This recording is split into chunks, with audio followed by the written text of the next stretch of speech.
शिक्षण हक व आशय परिषद का राज्य स्तरीय परिषद 15 सितंबर को वर्धा में होने जा रहा है। इस संबंध में ली गई पत्र परिषद में विस्तार पूर्वक क्या जानकारी दी गई, आइए जानते हैं।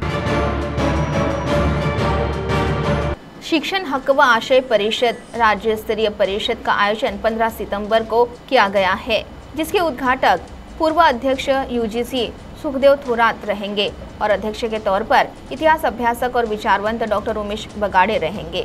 इस संदर्भ में शासकीय विश्राम गृह में एक पत्र परिषद का आयोजन किया गया। पत्र परिषद में समन्वयक रमेश बिजेकर ने इस संदर्भ में विस्तार पूर्वक क्या जानकारी दी, आइए सुनते हैं स्वयं उन्हीं की जुबानी। याच्यामध्ये अशा अनेक बाबी आहेत की ज्याच्या संदर्भात आपल्याला बोलणं आवश्यक आहे। ही भूमिका घेऊन याच्यावर आपण एक परिषद 15 सप्टेंबर 2024 ला वर्धेमध्ये घेतो आहोत। ही राज्यस्तरीय परिषद आहे।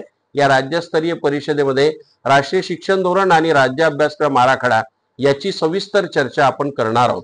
उद्घाटन सत्रामध्ये यूजीसी चे माजी अध्यक्ष सुखदेव थोरात हे उद्घाटक म्हणून आहेत आणि डॉक्टर बाबासाहेब आंबेडकर मराठवाडा विद्यापीठाचे इतिहास प्रमुख डॉक्टर उमेश बगाड़े हे अध्यक्ष असणार आहेत। दिवसभर ही परिषद वेगवेगळ्या सत्रांमध्ये वेगवेगळ्या राष्ट्रीय शिक्षण धोरण आणि राज्य अभ्यासक्रम आराखडा या दोन विषयांना घेऊन सातत्याने होणार आहे।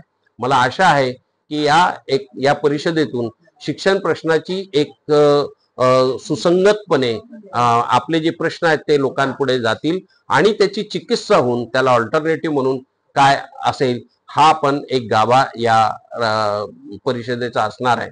मी आपल्याला या निमित्ताने सगळ्यांना आवाहन करतो कि आपण या परिषदेमध्ये सहभागी व्हावं। CTV के लिए प्रतिनिधि वैभव रुयारकर की रिपोर्ट।